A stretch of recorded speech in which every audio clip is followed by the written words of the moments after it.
so far, the goats have not been found. Wow.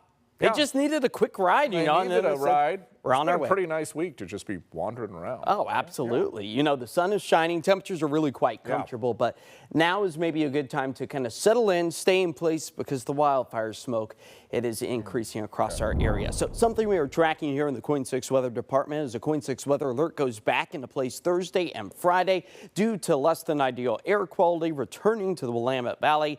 All as the dry lightning potential is elevating our risk of the start and spread of brand new wildfires over an already scorched landscape east of the Cascades. 80 degrees, that's where we currently reside, breaking down that cloud coverage to enjoy the sunshine. The marine layer is still holding on to places like Seaside, and that's going to be the case for the rest of this evening as upper 70s, low 80s put us just a couple of degrees below our average of 83 for this time of year. But those clouds starting to break down here across the Willamette Valley, and we got a few bubble up thunderstorms developing over the Cascades of central Washington. But that threat is prompting red flag warnings to go into place Thursday and Friday, not only for Washington, but south central and southeastern sections of the Beaver State, as lightning and very little rainfall could potentially start and spread those new fires. So nothing's expected to turn severe, but expecting to see an abundant amount of lightning, not only Thursday, but well into the day Friday as well. All thanks to the monsoonal flow that's ushering these thunderstorms back into our area. And that monsoonal setup is due to a high pressure system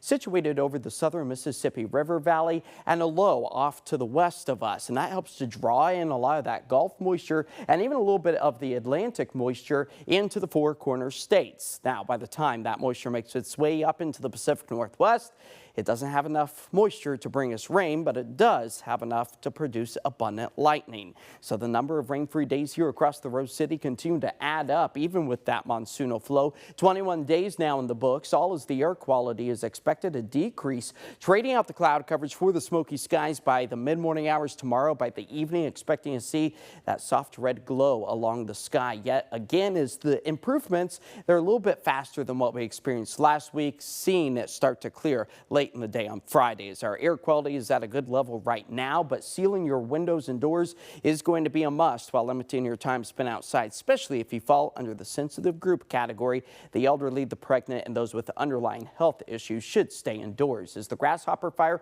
and the Austin Fire are expected to see slower winds and higher relative humidity values, hopefully giving crews the upper hand as the Perseid meteor shower occurs tonight, with decreasing clouds and temperatures falling into the upper 50s. Afternoon highs return to the mid-80s for the valley as those KOIN 6 weather alerts stay in place Thursday and Friday, cooling things back into the mid-80s this weekend with improving air quality as early as Saturday, and then seasonal temperatures for much of next week. All right. And no rain chances. No rain chances. None.